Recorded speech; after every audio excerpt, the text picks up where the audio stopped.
Welcome guys, today we're going to test the newly repaired Panasonic inverter microwave oven, and here is it guys, the water is warm now, mainit na. Welcome mga idol, ngayon magre-repair tayo ng Panasonic na microwave oven. Ang problema nito, nung tinesting natin is may power trip. So when I open it, this is inverter type, nakikita ko na pumuputok dito. Ayan, sa terminal na yan, dito yan naka-plug in. Dalawang diode ang pumuputok. Yan, yung diode na yan. Ito mga idol, yung dalawang Zener diode na yan, yung isa naputol na yung paa. Ayan, putol na yung paa nya. Hopefully isa lang ang may tama, hindi sana kasama itong isa. So chinek natin yung diode, itong diode is okay naman. So sa ngayon tinatamad tayong magpalit. What if kuha na natin ang isa. Ayan, so may replacement naman. So na-identify natin yung problema, pumuputok diyan dahil yung Zener diode is may tama. Confirm natin na Zener diode yan. Ito yung good. Ayan, Zener diode nga.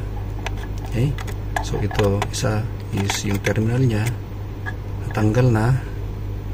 So ito isasalpak natin. Pag nag-trip pa rin, no choice tayo kundi babaybayin natin yung mga bawat isa nyan.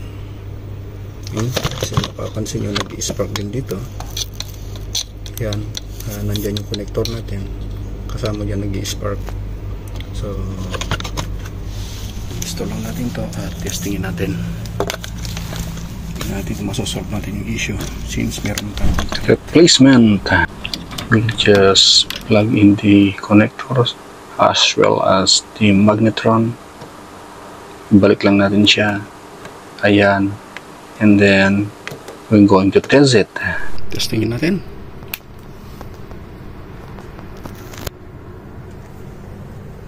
Lagay lang natin sa 10 seconds. Then 10 seconds. Start. Ayan, gumana mga idol. So check na lang natin kung okay, 10 seconds is done. Buksan natin.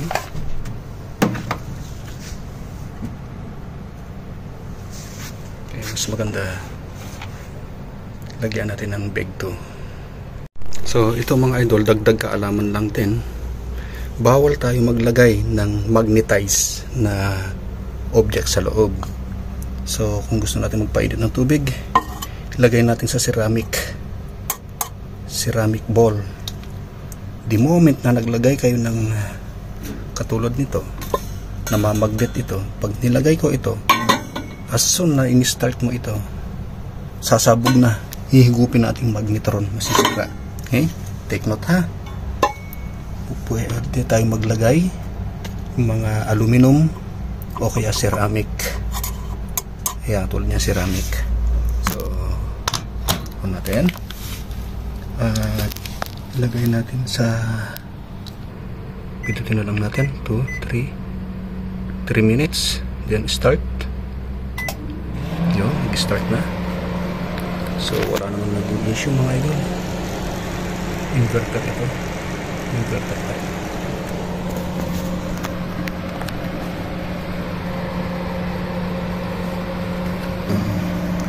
Zener diode. Yan. So since may pamalit naman ako, pinalitan ko na lang. So pwede naman itong i-repair. Inabort na rin siya. I-check natin.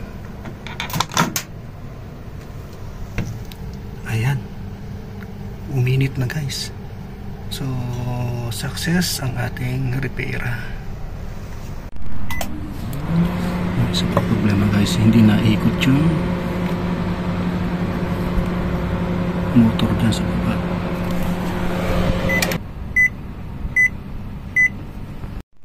We just access the bottom part so we can remove and check the rotating motor, unplug the connector, and here is it guys, it's open circuit.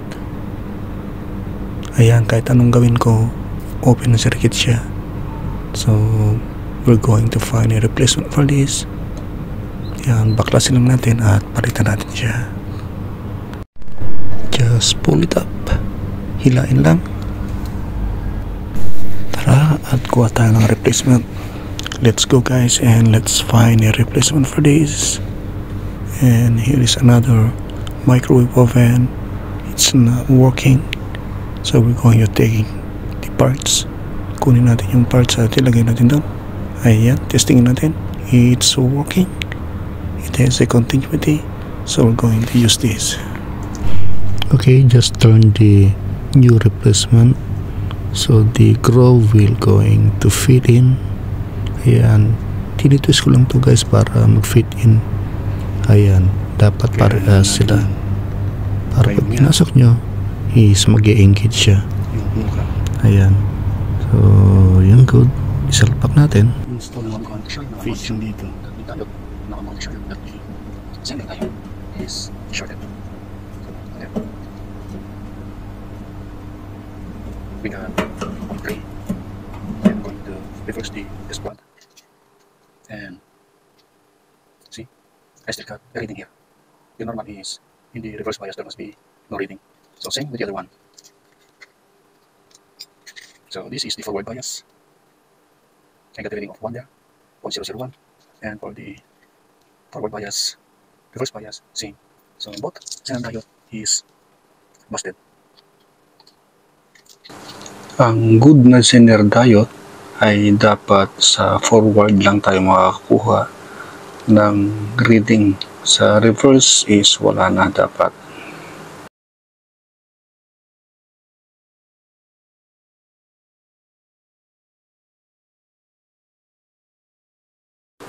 Yung dalawang diode nga pala guys, so yung Zener diode is shorted.